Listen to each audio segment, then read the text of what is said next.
Well, Memoirs of a Superhero was planned purposely 2 years ago so I could be part of this Comic-Con. So, well, no, yeah, it was just by fluke that my debut album was called Memoirs of a Superhero. And it's basically an album about self-empowerment. So there's that parallel there.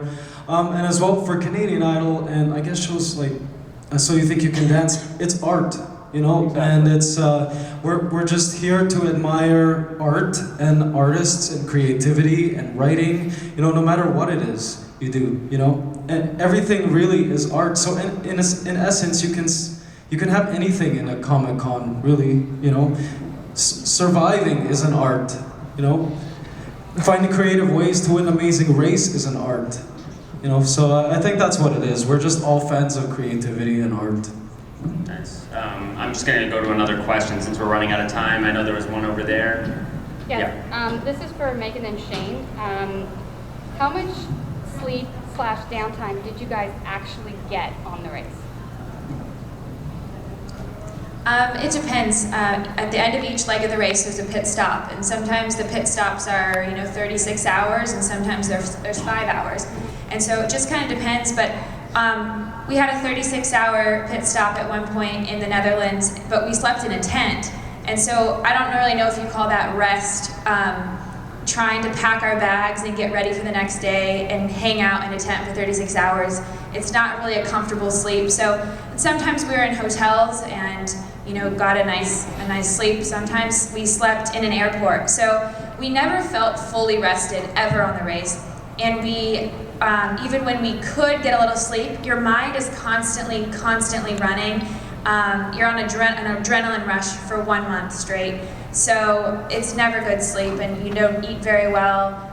You are given money, but you have to use that money for your cabs and for everything else that happens. So it's always like, should we split a hamburger or should we get a cab? And getting a cab was always most important. So it's just, you're never fully comfortable. Thank you. All right. Question. What's your name? I'm John. My wife just died. Mine too. But she'll be better on Tuesday. Wait, a question over here.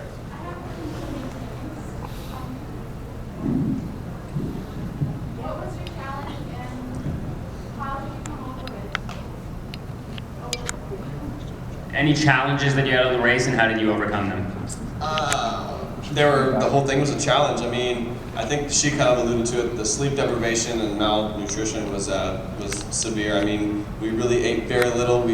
Our staple diet was a piece of white bread, cucumber, mayonnaise, and another slice of white bread was pretty much what we ate off of. So I think you have to, you have to stay in the zone. And we're athletes ourselves, so we're used to being well fed and well prepared. And it's hard to do that when you have little sleep and little food.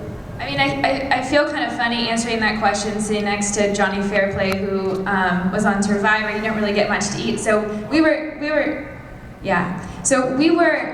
lucky. I felt lucky to have food, but at the same time, it's one thing I can compare to Survivor is that when you're on the race, it's constant. You're constantly moving, and to keep yourself calm was the biggest challenge. And I think Shane and I did a good job at keeping ourselves calm, but that is a challenge in itself because I'm not a calm person ever.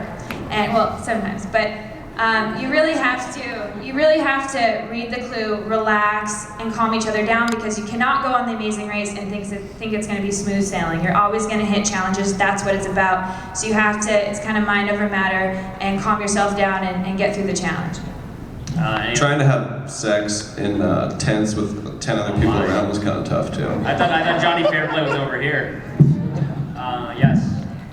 Sorry, I know the winner always wins like $500,000. But was there any other consolation prizes or any other things that you guys got paid beyond? It's a lot of time to spend in a hole. We get to come here and see you. Do you get anything at all? You get compensated about what you need to take care of your bills outside the house. Or for me, anyways. My first Survivor, I got $95,000. So that's.